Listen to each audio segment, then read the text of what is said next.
Are you looking for a perfect little gift basket or Easter basket?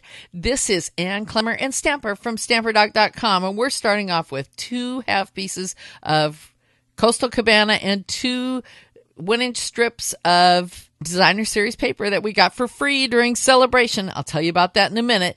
And the Stampin' Up! Berry basket die for the Big Shot. And those of you who shopped with us in January getting this kit for free in the mail, so you want to pay attention if you need some help.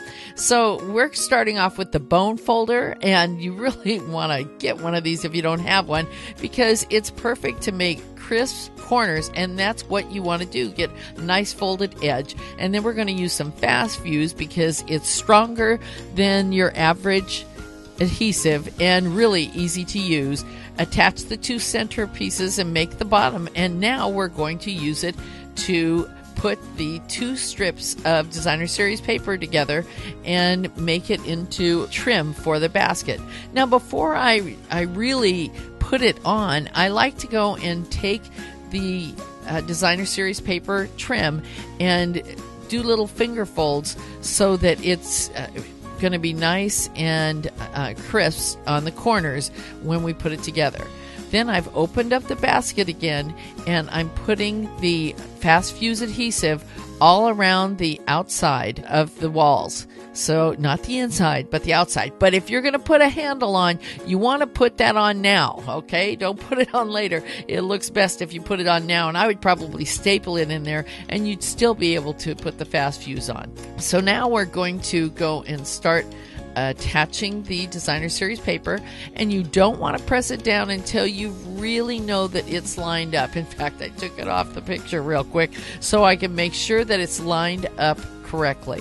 And then see, that's really what holds this basket together, at least the walls. And I go around from side to side, and like I said, those handles, you would want to put those on first unless you've got a decorative way to add them later. But if you want it hidden, staple it on there before you put the trim on. And then I'm just going around and molding the trim around the edge of the basket to hold it together. Now, if you find that you like this video, you want to make sure and subscribe, and so that you can find out when our next project is. And at the end, I've got another special spot for you too. But anyway, now at the end here of this trim, I'm putting the liquid glue on. You could use liquid glue throughout the whole thing, but I don't do that because it takes a while to dry, and not very long, but you would have to hold it together, and then I'd have to sit here and tell you a funny story and keep you entertained while you were waiting for me to have that dry. So I think this is better, don't you? So look at now, really quick, we're ready for part 2, and that is how to use the bone builder punch.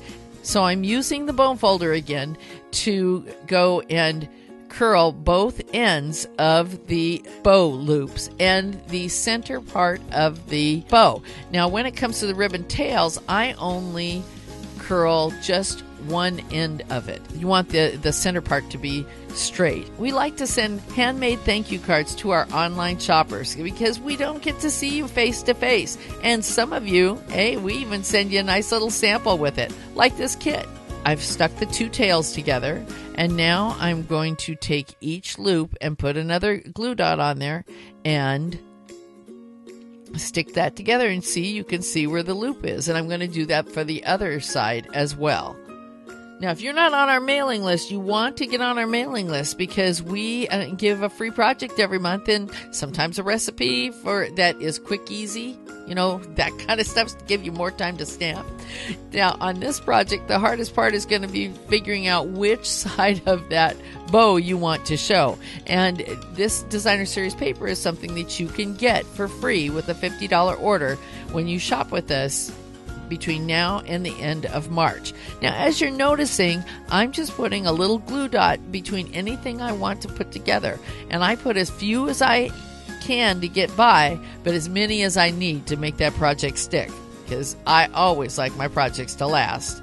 Now, see, I'm putting a mini glue dot on the inside of one end, and then I'm going to wrap around the blank side first, and then I'm going to end up wrapping around the glue dot side, and that holds it closed. And now, I'm using the edge of the Stampin' Dimensionals, and I don't throw those away. You might have been doing that, but you want to keep those because those little ones are great for projects like this when you don't want it to stick out of a small piece of paper. So, paper crafting is wonderful, and look, at less than 5 minutes, you got a great little gift basket. Perfect for Easter. You can add a handle, or you could just fill it with candy and money. Woohoo! This is Ann Clemmer and Stamper from StamperDog.com, where we try to put a little ink paper and fun into your day.